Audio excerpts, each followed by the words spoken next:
Espace TV, le 22h.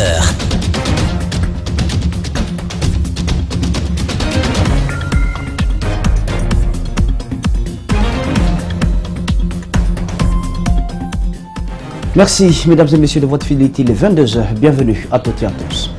Un 26 mars 1984, disparaissait le tout premier président de la Guinée indépendante, Ahmed Sékou Touré, panafricaniste convaincu, leader politique et syndical charismatique. L'an 35 de sa mort passe quasiment inaperçu dans son propre pays. Les bulldozers du ministère de la Ville ont rendu visite aux maisons de fortune construites le long des rails à Kaloum. L'extension du port autonome de Conakry est la raison invoquée. Dépôt des dossiers pour intégrer l'armée et la gendarmerie, les opérations se poursuivent dans les mairies de Conakry. Les aspirants de plus en plus nombreux font les affaires des fonctionnaires de l'état civil qui ont vu les demandes d'actes de naissance légalisés exploser. Il y a 35 ans, disparaissait le père de l'indépendance de la Guinée, Ahmed Sékou Touré. La commémoration de cette disparition, au fur et à mesure que les années se succèdent, tombe dans l'oubli. Tout de même, à la mosquée Faïsal, une cérémonie de lecture du Saint-Coran s'est tenue ce mardi. 35 ans après, on décrit un leader imperturbable, patriote et un panafricaniste hors pair. Le reportage est signé Mohamed Damaro Kamara, Mohamed Al-Hussein Kamara. C'est une cérémonie de lecture de Saint-Coran traditionnelle et elle intervient tous les 26 mars. Pour un devoir de mémoire et de reconnaissance, les compagnons de la Révolution, dignitaires du PDG-RDA, se retrouvent pour rendre hommage à leurs camarades et leaders charismatiques, le feu président Ahmed Sékou Touré. Pour nous, c'est une journée de réjouissance, voilà, une façon pour nous de prouver à nos juristes devanciers que nous maintenons le flambeau de la lutte et que nous y arriverons en atteignant l'objectif qui est le plus fondamental. Le père de la nation qui est Ahmed Sékou Touré, sa mort doit être fêtée nationalement. C'est lui qui a mené le combat pour l'avenir de ce pays. Cela fait 35 ans depuis qu'il a disparu. Ses proches et compagnons décrivent un être feutré, un révolutionnaire et un panafricaniste accompli. C'est mon père, c'est difficile, mais ce que je peux vous dire, c'est que c'était une personne humble. C'était surtout une personne qui disait la vérité et qui pratiquait la vérité. Il a dit à tout le monde qu'entre l'être et l'avoir, il avait choisi l'être. Donc la chose la plus importante pour lui, c'était la dignité de l'homme noir. Le responsable suprême de la Révolution a été un homme exceptionnel. Beaucoup de Guinéens n'ont pas compris. Mort à 62 ans, Ahmed Sékou Touré, père de l'indépendance guinéenne, a lutté pour rendre à l'Afrique sa dignité et sa souveraineté. C'est ça aussi qu'il faut lui reconnaître, pense cet ancien fonctionnaire. Parce que c'est un grand homme qui a servi son pays, qui a servi l'Afrique, qui a tout donné, qui s'est donné entièrement à la Guinée et à l'Afrique. Et il s'est donné au monde entier, aux pauvres. Une commémoration à l'allure un peu haletante. Pour l'occasion, le mausolée où il repose, lui et certains de ses camarades, était ce mardi accessible à tous pour un recueillement.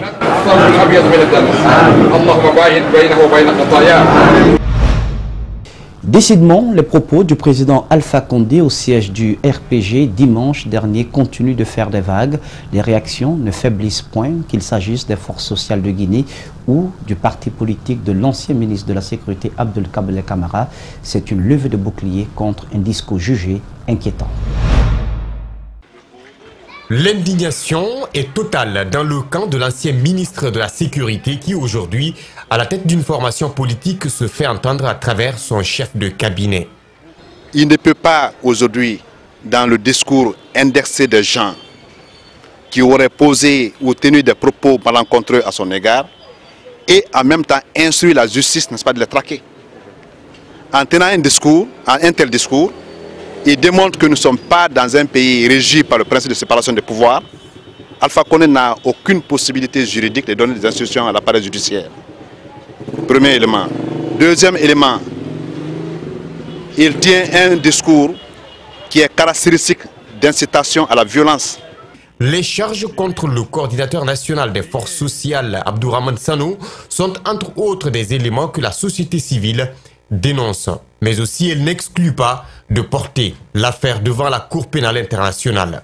À l'instant où il vous parle, les dispositions sont en train d'être prises par la coordination des forces sociales Nous sommes en train de rédiger un courrier adressé à la Cour pénale internationale, en l'occurrence le bureau de Mme Fatou Bensouda. Nous allons nous envoyer la pièce à conviction de cette vidéo et des éléments écrits pour les tenir en témoin des conséquences éventuelles de tels propos dans un environnement aussi hostile que l'environnement guinéen. Le vice-président du Conseil national des organisations de la société civile appelle plutôt les acteurs politiques à une responsabilité dans les discours. Il faudrait que la morale et le sens de la responsabilité dominent non seulement au niveau de leur prise de parole, mais aussi dans leurs actes. Parce qu'on ne peut pas aujourd'hui accepter en République guinéenne de faire un pas en avant et 1000 pas en arrière. Il faut renforcer les acquis démocratiques et l'ancrage démocratique, mais pas de recul. L'autre facette du discours du président Alpha Condé était axée sur le renforcement des PA dans les quartiers souvent sous haute tension. L'organe de gestion des élections en Guinée dans l'expectative des législatives, pour l'heure, le bureau exécutif de la Commission électorale nationale indépendante tient à recueillir les avis, les appréhensions des différentes parties prenantes au processus électoral. Ce mardi, c'était au tour de la société civile de recevoir les commissaires de l'institution électorale. Les échanges ont porté sur les voies et moyens pour la tenue d'élections libres, crédibles et transparentes. Compte rendu, Mamadou Boy Diallo, Abdoulaye Kamara. Dans ce sens-là, nous sommes... Après les partenaires techniques et financiers et certains partis politiques, la CENI, l'organe électoral, rencontre la société civile. Les échanges ont porté sur les préparatifs des échéances électorales qui se profilent à l'horizon. La CENI se veut rassurante et propose l'utilisation des nouvelles technologies pour la tenue des élections. Au niveau de la CENI, nous n'avons défini aucune forme, aucun modèle de technologie n'a été décidé par la CENI. Mais nous voulons user le débat. En ce moment, si les gens sont réceptifs sur la question, nous allons proposer, nous allons chercher des experts à travers le monde qui vont venir nous proposer des choses. La société civile n'est pas contre l'utilisation des nouvelles technologies, mais elle émet des réserves. L'élaboration d'une étude de base pour capitaliser les expériences de la CENI et les expériences des autres pays voisins par rapport à l'utilisation de la technologie. Concernant la mise en place des CARL, commission administrative de révision des listes électorales, la société civile exige le respect du code électoral. La société civile n'est pas du tout demandeur d'appartenir à des commissions, à ce type de commission de recensement des électeurs, mais nous voulons que les critères qui sont édictés dans le code électoral soient appliqués. L'audit du fichier électoral a été aussi débattu. Les acteurs du processus électoral s'accordent à épurer celui-ci. Objectif, assurer la crédibilité du processus électoral. Opération de déguerpissement au petit bateau ce mardi à Kaloum. Des centaines de baraques se trouvant le long des rails ont été démolies par les bulldozers du ministère de la Ville. L'objectif est de faire de l'espace pour l'extension du port autonome de Conakry et l'édification des infrastructures connexes. Seulement voilà, c'est la 6e fois que le gouvernement entame ce type de déguerpissement dans la même zone sans y poser la moindre brique. Alcini Bari, Yacouba Traoré signe ce reportage. Voilà l'image des rails de petits bateaux à Kaloum. Des baraques, des petites pièces faites en bois, installées à moins d'1 mètre des rails. Faisons un tour à l'intérieur. Eau infestée, des centaines de familles sierra-léonaises, libériennes et guinéennes y vivent pour certaines depuis 8 ans, d'autres 10 ans. Leur activité, nous confie-t-elle, la pêche. Ce mardi matin, c'est un autre jour. Elles doivent quitter les lieux. On souffre. Bientôt, saison de pluie. Bientôt, ça arrive. Où on va aller? On n'a pas de place là où on reste. Avant tout ça, si le gouvernement travaille et doit arranger une autre place pour rester là-bas. Après, il gâte comme ça là. Où on va aller? Ici, au-delà du risque sanitaire, il y a le passage permanent du train. Le ministre de l'Habitat est dans sa tunique de récupération des domaines de l'État. Cette fois, il compte donner la possibilité d'agrandir le port et installer des infrastructures. On va améliorer la voie ferroviaire, il va y avoir une pénétrante ici dans le chemin de Conakry Vision 2040. Donc il y a beaucoup de choses qui vont être faites à ce niveau-là, surtout l'agrandissement du port qui va être fait. Dans cette allocution, nous sommes étonnés d'apprendre que c'est la 6e fois que le gouvernement entame un tel déguerpissement. Une fois de plus, l'engagement est ferme. Le président lui-même a décidé de mettre en place une autre brigade qui va renforcer la surveillance au niveau des différentes zones qui sont des zones appartenant à l'État et qui sont mal exploitées, en tout cas utilisées par d'autres personnes qui ne devaient pas l'être. Je pense qu'à ce niveau, vous pouvez être rassuré. Non seulement il y a des programmes, il y a un programme précis qui va être fait. Deuxièmement, il y a une surveillance régulière qui va se faire au niveau de ces zones qui sont dégagées. Aujourd'hui, il ne s'agit pas seulement de détruire, aussi incendier. Le feu, le département aura du mal à le maîtriser. Il a fallu l'intervention des agents de la protection civile, surtout que le dépôt de carburant est juste à quelques mètres de la zone.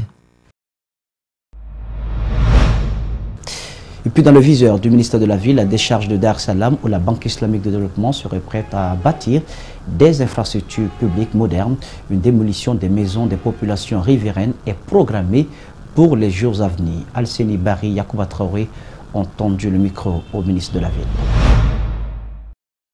Nous allons sous peu de temps nous occuper de Dar es Salaam parce qu'il y a un investissement précis. La BID, aujourd'hui, qui doit intervenir au niveau de la Guinée, décide fait une condition, le départ des populations qui sont installées au niveau de Dar es Salaam, le départ au niveau de la zone où se trouve le dépotoir, que cela parte pour que l'investissement soit fait. Est-ce qu'on peut accepter d'abord ceux qui sont installés de façon illégale, qui créent des conditions de vie de façon anormale au niveau des enfants qu'ils ont, qui sont permanemment dans une situation de santé précaire? Est-ce qu'on peut accepter de laisser cela pendant qu'on a un investissement qui va être fait par la BID, qui va permettre à l'ensemble des Guinéens de pouvoir bénéficier de ça? Je crois qu'il faut que les gens comprennent que l'objectif du président de la République, ce n'est pas de chasser, ce n'est pas de dégager. C'est vrai, le président de la République est catégorique sur cette position, faire en sorte que nous récupérons les réserves foncières de l'État, mais les endroits qui vont être dégagés pour un projet bien précis. Première session ordinaire de l'année 2019 pour le Conseil économique et social. Ce mardi, les travaux vont durer 60 jours. L'occasion pour les conseillers de l'institution de plancher sur des questions politiques, économiques et sociales. Leur objectif est de fournir des recommandations et des suggestions au président de la République et à celui de l'Assemblée nationale sur ces questions d'intérêt public. Mamadou Saliouba, Lamine Silla. Le Conseil économique et social n'a pas trahi son calendrier et a lancé sa première session ordinaire de l'année avec 4 thèmes d'autosaisine. Promotion des actions de développement économique en Guinée, la place et le rôle des médias publics et privés dans le processus de la décentralisation et du développement local en Guinée. La problématique des crises syndicales en Guinée, comment en sortir? Étude de l'impact des troubles sociaux sur l'économie guinéenne et des mesures de prévention pour la Commission de l'économie et de la conjoncture. Le Conseil économique et social a une mission capitale qui est celle de formuler des avis et recommandations au président de la République et à celui de l'Assemblée nationale sur des questions d'intérêt public. Le représentant du chef de l'État sait que cette tâche ne sera pas facile, mais demande aux conseillers de ne jamais baisser les bras. Vous ne devez pas reculer, Madame la Présidente, devant vos démarches de sensibilisation des pouvoirs exécutifs et législatifs pour les inciter à faire jouer à votre institution son rôle constitutionnel pour les questions relevant de votre compétence. Le Conseil économique et social est une canne du pouvoir exécutif et législatif. La présidente de l'institution ne l'a pas oublié. Le Conseil économique et social va donner le meilleur de lui-même au cours des travaux de la présente session sur des sujets d'intérêt évident dont les études donneront lieu à la formulation d'avis et de recommandations pertinents à l'attention des pouvoirs exécutifs et législatifs. Cette première session ordinaire du Conseil économique et social intervient 3 mois après les activités d'intercommission menées sur le plan national et international. Elle prendra fin le 28 mai 2019 avec des recommandations pour une bonne conduite. Pour la Société des eaux de Guinée, c'était la première session de son conseil d'administration ce mardi à Mamia Kaloum, siège principal de la dite société. Une session qui va s'étendre sur 2 jours et à l'issue de ces rencontres, des stratégies seront définies pour drainer plus d'investissements dans le secteur hydraulique en Guinée, marqué par une pénurie sans cesse croissante. Ouminato Sidibé, Abdoulaye Kamara. Avant l'ouverture de la session, le directeur de la Société des eaux de Guinée a mis l'accent sur les programmes d'investissement dans le secteur. Selon Amadou Djoulde Diallo, l'apport de tous les partenaires techniques et financiers se fera sentir en matière de mobilisation massive des ressources nécessaires pour juguler la pénurie d'eau potable. L'état de nos installations est tel que quand un équipement a atteint et dépassé tous les seuils de maintenance, il faut le renouveler. Ce renouvellement requiert aussi des fonds massifs, au même titre que les investissements liés au développement. Sans cela, je voudrais une fois encore solliciter tout votre appui au niveau du secteur urbain de l'eau potable dont j'ai la charge de gérer avec mes principaux collaborateurs et solliciter votre soutien individuel et collectif pour qu'à tous les niveaux, qu'il s'agisse de l'État, qu'il s'agisse des bailleurs de fonds, de tous les partenaires, à booster la pénurie de l'eau potable qu'on vit sur Conakry et dans les différentes villes de l'intérieur du pays. Au-delà des investissements et au renouvellement des équipements, la SEC doit œuvrer pour le renforcement des capacités de ces différents acteurs. Pourquoi pas rapporter aux besoins d'investissement en termes de renforcement des capacités de nos cadres, parce que la technique, elle bouge tous les jours. Il faut, au-delà de tous les programmes liés au renouvellement des équipements, il faut absolument qu'on s'intègre dans le renforcement des capacités des différents acteurs qui ont la charge de donner de l'eau aux différentes populations. Cette session budgétaire prendra fin ce mercredi. Elle a réuni les cadres de la direction de la Société des eaux de Guinée et ceux du conseil d'administration. La Guinée se prépare à accueillir le Salon international de l'agriculture, de la pêche et des ressources animales au mois de juin prochain. Ce mardi, le comité d'organisation s'est réuni au ministère de l'Agriculture pour faire le point sur l'état d'avancement des préparatifs. À travers cette organisation, la Guinée compte moderniser son agriculture. Mamadou Kalisso, Ibro Massori Kamara. La Guinée a une grande potentialité agricole favorisée par des conditions agroécologiques. Selon des estimations, près de 80% des Guinéens pratiquent l'agriculture, mais la plupart pratiquent l'agriculture traditionnelle avec un faible rendement à l'hectare. Le gouvernement envisage de la moderniser en s'ouvrant au reste du monde. C'est donner l'opportunité aux acteurs du développement agricole, je veux parler des producteurs, je veux parler des transformateurs, je veux parler de ceux qui commercialisent, leur donner donc l'opportunité d'échanger avec l'extérieur, leur donner l'opportunité de se créer des marchés et leur donner l'opportunité de bénéficier des avancées de cette agriculture dans d'autres domaines, dans d'autres milieux. À travers ces salons qui sera organisé au mois de juin, l'État vise plusieurs objectifs, notamment celui d'exposer le savoir-faire guinéen aux participants. Cette agriculture qui génère de la richesse, qui génère de l'emploi, quand elle n'est pas visible, il y a quelque chose qui manque. C'est pourquoi nous avons pensé, avec l'appui du CIGEX, que organiser un salon à l'échelle internationale servirait à donner beaucoup plus de visibilité à notre agriculture. Pour cette première édition, les organisateurs comptent faire venir 34 pays. À date, ils ont la confirmation de 15. Les tractations se poursuivent à travers les ambassades pour convaincre les autres, affirme un organisateur.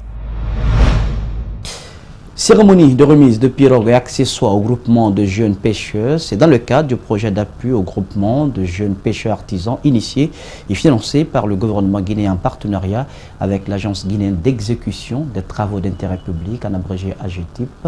L'ambition est de contribuer à l'entrepreneuriat des jeunes. Mariam Fodé Kamara, Abokoria Kourouma, compte rendu. Ces équipements sont composés de barques, de moteurs hors-bord, de gilets et des filets nappes. Ils ont été remis à 4 groupements de jeunes pêcheurs pour améliorer la pêche artisanale. Chaque groupement perçoit 55 millions de francs guinéens et devrait permettre la création de 18 emplois directs et 50 indirects. La remise de ces équipements favorisera d'une part à l'insertion socio-économique des jeunes sans emploi, améliorera le secteur de la pêche artisanale, la sécurité alimentaire et accroîtra le revenu des acteurs impliqués et d'autre part créera 1360 emplois par bac. Les bénéficiaires s'engagent à rembourser totalement les dépenses effectuées afin de donner la chance à d'autres groupements de bénéficier d'un accompagnement de l'État. Nous, les groupements bénéficiaires des barques ici présents, s'engageons à rembourser dans sa totalité les dépenses effectuées qui s'élèvent à 220 millions de francs guinéens pour pouvoir permettre à d'autres groupements ou entreprises de bénéficier des accompagnements pour leurs insertions sociales. C'est le ministre de la Jeunesse qui a procédé à la remise de ces équipements aux jeunes bénéficiaires. Mokhtar Diallo a d'abord invité ces jeunes à la rigueur avant de s'engager à mobiliser les moyens pour le reste des projets. Et si vous vous comportez bien, si ce projet est bien mis en œuvre, soyez rassurés, d'autres accompagnements qui vont suivre. Et je ne ménagerai aucun effort pour mobiliser tous les moyens auprès du gouvernement et auprès des partenaires pour la mise en œuvre correcte de cet important projet en faveur des jeunes de Guinée. Le remboursement de ce crédit revolving doit se faire en 28 mois. Faire des plaidoyers auprès des États africains afin d'obtenir un enseignement de base de qualité pour tous, principalement pour les enfants les plus vulnérables. C'est le défi que s'est fixé la plateforme ID International. Ce mardi, cette ONG a ouvert son assemblée ordinaire à Conakry, à laquelle plusieurs pays de la sous-région ont pris part. Malik Siangana Kamara nous signe son compte rendu. L'idée de création de ID International est née après la mésaventure de Yagine Fodé. Ces deux jeunes Guinéens se sont sacrifiés pour monter de manière frauduleuse à bord d'un avion de la compagnie Sabena. Ils ont perdu la vie.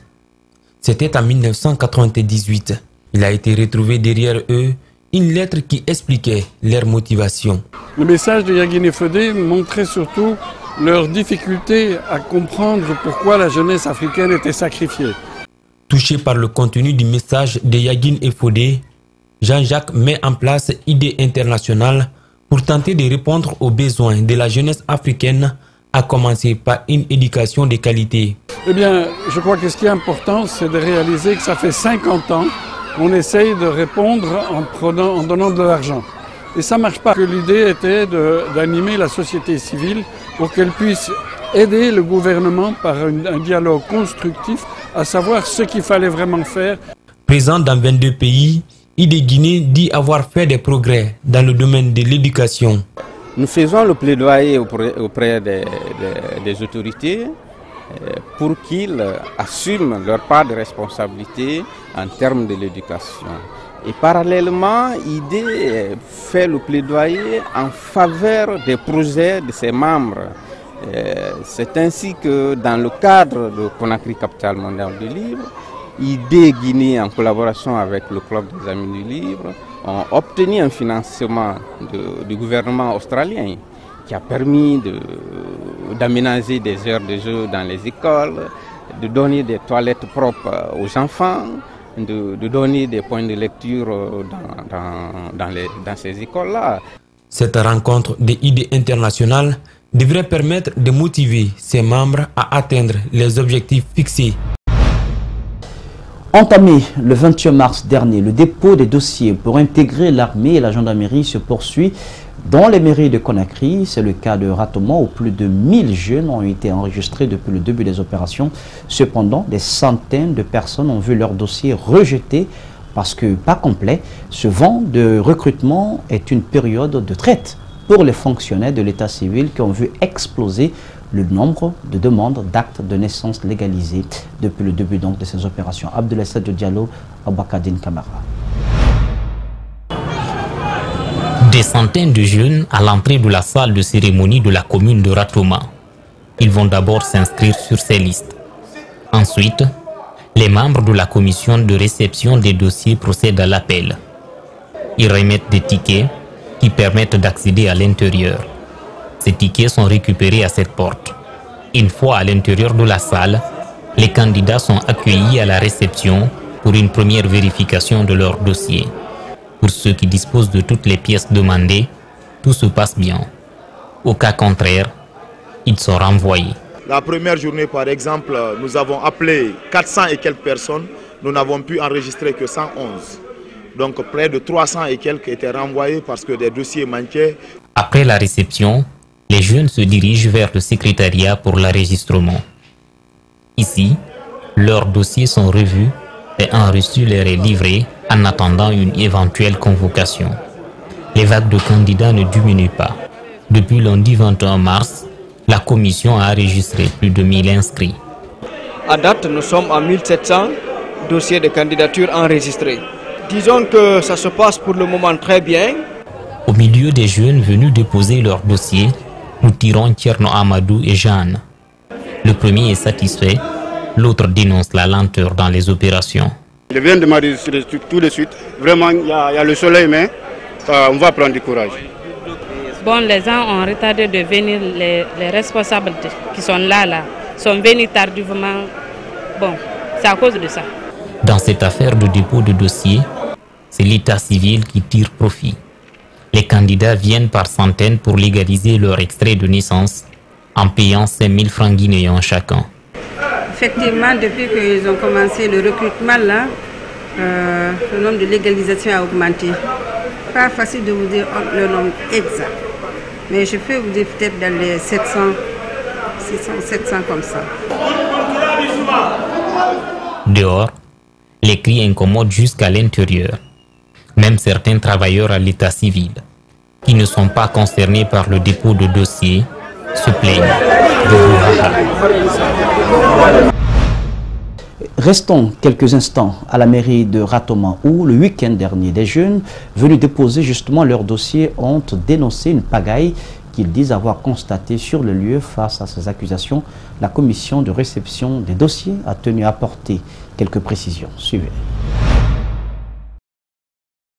Oui, justement, ça nous a étonnés lorsque nous avons appris que nous faisons rentrer 1000 personnes à la fois dans la salle.